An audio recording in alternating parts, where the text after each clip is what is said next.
যে তিনটা মৌলিক বিষয় মূল লক্ষ্যকে টার্গেট করে গণহত্যার বিচার, রাষ্ট্র সংস্কার এবং নির্বাচন। আমরা টাইমলাইন যদি ডিসেম্বরকে ধরি, সেই ক্ষেত্রে কোনটিকে আপনি বেশি বা বড় চ্যালেঞ্জিং মনে করেন? আবু আলম শহীদ। নির্বাচন। এক কথা হলো নির্বাচন, কারণ আপনি রাষ্ট্র সংস্কার করবেন, এটার উদ্দেশ্য নির্বাচন। আপনি গণহত্যার বিচার করবেন, সেটার উদ্দেশ্য নির্বাচন। কেন গণহত্যার বিচার করতে হবে নির্বাচনের আগে, এটা একটা দাবি, মানে ছাত্রদের দাবি। ধরেন গণহত্যার বিচার, রাষ্ট্র সংস্কার দুটোই ছাত্রদের দাবি এবং মানুষের দাবি, যদি বলি জনগণের দাবি। সেটার উদ্দেশ্যটা কি? যে একটা ভালো নির্বাচন করার জন্য সংস্কার করবেন। কতটুকু সংস্কার করলে নির্বাচন ভালোভাবে করা যাবে, ততটুকু সংস্কার করে আপনি নির্বাচন করবেন। সুতরাং মূল চ্যালেঞ্জ বা মূল লক্ষ্য হওয়া উচিত এই সরকারের একটি ভালো নির্বাচন, যেটা আমাদের জাতীয় মানদণ্ড এবং আন্তর্জাতিক মানদণ্ড, যেটাকে ভালো নির্বাচন করা যা বলে। কক্সবাজার সমুদ্র সৈকতের উপর নিজেদের একটি ঠিকানা, ইডেন বে, আ কনসার্ন অফ ভাইয়া হোটেলস।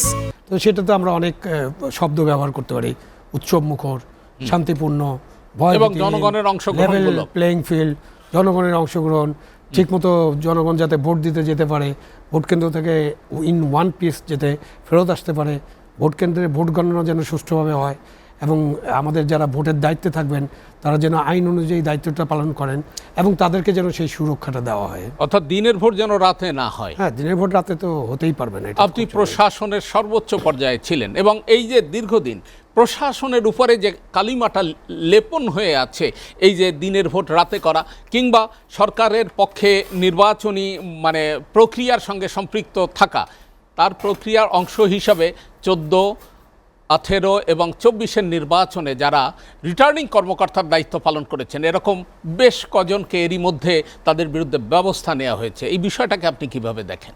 যে আজকে কয়জনের বিরুদ্ধে? 22 জনকে সেটা হয়েছে, হ্যাঁ, বাধ্যতামূলক অবসর দেওয়া হয়েছে। তো এখন তাহলে আমরা সংস্কারের কথা জিজ্ঞেস করছিলেন না? হ্যাঁ। তো আপনার যে সংস্কার কমিটি, মুহিত চৌধুরী সাহেবের নেতৃত্বে যে কমিটি অনেকগুলো প্রস্তাব দিয়েছে, তার মধ্যে একটা গুরুত্বপূর্ণ প্রস্তাব ছিল যে কাউকে 25 বছরে দেখিয়ে কাউকে বাধ্যতামূলক অবসর দেওয়া যাবে না। তাহলে সরকার সংস্কার কমিশনের রিপোর্টই তো মানলো না। তাহলে এই সংস্কার কমিশনের রিপোর্টের কি হবে? 25 বছরে কাউকে বিদায় করা হলো একটা কালো আইন। এই আইন দিয়ে আপনি বিদায় করতে পারেন না। আপনার যদি কারো কোনো দোষ থাকে, তার বিরুদ্ধে আপনি চার্জ আনেন, তাকে দরকার হলে জেলখানায় নিয়ে যান।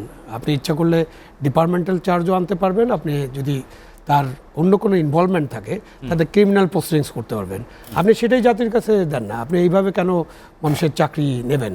সেটা অন্যায়, অন্যায্য, এবং এটা আমাদের যে মানবিক নীতিমালা এবং আমাদের যে গণতন্ত্রের নীতি। অর্থাৎ অপরাধ যদি আপনি করে থাকেন, সুনির্দিষ্ট অপরাধে চার্জ করে, শুরুতে ওএসডি করতে হবে, ওএসডি করে আপনি বিচার করেন, বিচার প্রক্রিয়ার মধ্য দিয়ে চূড়ান্ত শাস্তি দিয়ে দেন। কিন্তু ওনারা যেটা এখন করেছেন সেটা ঠিক হয়নি, সেটা অন্যায্য হয়েছে।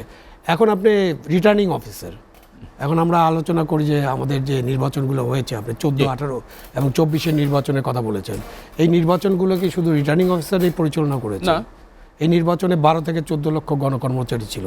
এখন ধরেন অন্যদের কথা আপনি বাদ দিতে পারেন, গুরুত্ব হিসেবে ডিসি, এসপি, ইউনো বা ওসি সাহেবের গুরুত্ব একটু বেশি। এই চারজন তো মোটা দাগে, হ্যাঁ, মোটা দাগে তাদের গুরুত্ব বেশি, কিন্তু তাদের দায়িত্বটা কি? একজন রিটার্নিং অফিসার, উনি তো নির্বাচন করেন। সুতরাং একজন রিটার্নিং অফিসারের দায়িত্ব কিন্তু ভোট কেন্দ্রের যে শৃঙ্খলা, ভোট কেন্দ্রের যে ভোটাভুটি, ভোট কেন্দ্রে যারা দায়িত্ব পালন করেন, ওই দায়িত্ব তো রিটার্নিং অফিসার না। ওখানকার দায়িত্ব হলো একজন প্রিজাইডিং অফিসার। প্রিজাইডিং অফিসার সর্বময় ক্ষমতার অধিকারী। কখন ভোট শুরু হবে, কখন ভোট শেষ হবে, ভোট কেন্দ্রে ভোট যদি উল্টাপাল্টা হয় তাহলে ভোট কেন্দ্র বাতিল করা, স্থগিত করা, এইসব দায়িত্ব, ভোটের ফলাফল ঘোষণা করা, সব দায়িত্ব হলো প্রিজাইডিং অফিসারের। রিটার্নিং অফিসারের ওই দায়িত্ব নেই। তো আপনি এখন প্রিজাইডিং অফিসারকে কিছু নাও বলতে পারেন, এটা আপনার ইচ্ছা, আপনি নাও বলতে পারেন। আপনি এত 12 লক্ষ গণকর্মচারীর বিরুদ্ধে ব্যবস্থা নিতে পারবেন কিনা সেটাও নাও নিতে পারেন, কিন্তু আপনি শুধুমাত্র রিটার্নিং অফিসারকে দায়িত্ব না, সেখানে ডিসির পাশাপাশি তো এসপিরাও দায়িত্ব পালন করেন। আমি কারো বিরুদ্ধে বলছি না তাদের প্রত্যেকের বিরুদ্ধে ব্যবস্থা নেন। আমি বলছি যে আপনি একটা প্রক্রিয়া ফলো করেন, যে প্রক্রিয়াটা স্বচ্ছ হবে। আর আপনার এই ভোটগুলোর জন্য মূল দায়িত্ব হলো সরকার, god, government of the day. এখন গভর্নমেন্ট অফ দ্য ডে যেভাবে চাবে সেইভাবে কিন্তু ভোট হবে। এটা আমাদের দুর্ভাগ্য যে আমরা 1947 সাল থেকে যদি হিসাব করি, তাহলে গত 75-76 বছরে আমরা স্বাধীন গণকর্মচারী, স্বাধীন সিভিল সার্ভিস, স্বাধীন পুলিশ সার্ভিস, স্বাধীন জুডিশিয়ারি গড়ে তুলতে পারিনি। আপনি যদি কারা গড়ে তুলবে? এটা কি আমি আবু আলম মোহাম্মদ শহীদ খান আমি চাকরিতে জয়েন করবো অ্যাসিস্ট্যান্ট কমিশনার হিসেবে, বা কেউ অ্যাসিস্ট্যান্ট কমিশনার ট্যাক্স, বা কেউ স্কুলে চাকরিতে জয়েন করবো? এটা কি যারা চাকরি করতে যান গণকর্মচারী, চাকর বাকর, তারা কি এটা গড়ে তুলবেন নাকি?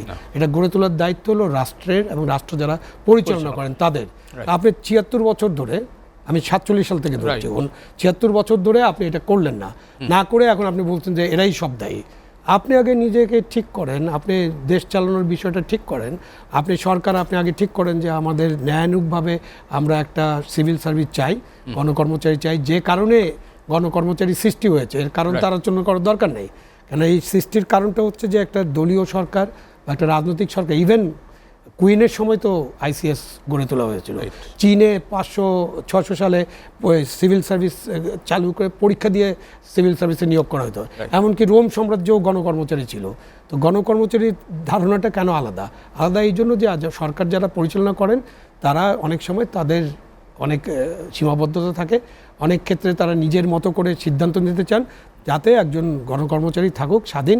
তারা যেন যেটা আইনটা আপনি ঠিক করেন পার্লামেন্টে অথবা যেখানেই ঠিক করেন, ওই আইনের ভিত্তিতে তারা যেন দেশ পরিচালনায় সাহায্য করে সরকারকে। তা আপনি স্বাধীন গণকর্মচারী রাখবেন না, আপনি সবসময় এদেরকে পরাধীন রাখবেন, সবসময় চাপের মুখে রাখবেন। আপনার নিয়োগ থেকে শুরু করে পদোন্নতি, পদায়ন সবকিছু আপনি কন্ট্রোল করবেন। এবং আমি জানি না, আমার মতো একজন দরিদ্র পরিবারের লোক যদি চাকরি পায় একটা, তো সে কি চাকরিটা মানে তার মাথায় ঘাড়ে কয়টা মাথা? সে কি চাকরি ছাড়ার রিস্ক নিয়ে কি নির্বাচনের দায়িত্ব পালন করবে? নিশ্চয়ই। আপনি সুরক্ষা দিবেন। আপনি অনেক ভোট কেন্দ্র আছে, ওনার এলাকায় অনেক ভোট কেন্দ্র আছে যেখানে মানে শহর থেকে যেতে হয়তো 2, 3, 4, 5 ঘন্টা লেগে যায়, এবং ওই ভোট কেন্দ্রে রাত্রে দেয় এদের অবস্থান করতে হয়। সেখানে যদি কেউ মানে জোর করে ভোট কেন্দ্র দখল করে রাতের বেলা ভোট দিয়ে দেয়, অথবা উনি নিজেই ভোট দিয়ে দেন, এটা কে দেখবে? এটা তো একটা পদ্ধতির আমূল পরিবর্তন করতে হবে। সেই কারণে আপনি কতিপয় লোকের উপরে যদি এখন চড়াও হন, সেটা ব্যাড সিগন্যাল দেবে। এই সিগন্যালটা কিন্তু দেবে যে রিটার্নিং অফিসারের দায়িত্ব ডিসির নেওয়ার কথা না। ডিসিকে আপনি দেন, ডিসির যা দায়িত্ব আছে ওই দায়িত্বের মধ্যে রিটার্নিং অফিসার হওয়ার দায়িত্ব না। আপনি রিটার্নিং অফিসার হতে পারেন। যে আমাদের যারা ক্যামেরাম্যান আছে তাদের মধ্যে থেকে সরকার চাইলে একজনকে রিটার্নিং অফিসারের দায়িত্ব দিয়ে দিতে পারে। তো আপনি দায়িত্ব দিবেন, এবং দায়িত্ব পালনের জন্য সহযোগিতা যদি না করেন, তাহলে তাদেরকে অযথা দোষারোপ করে লাভ নেই।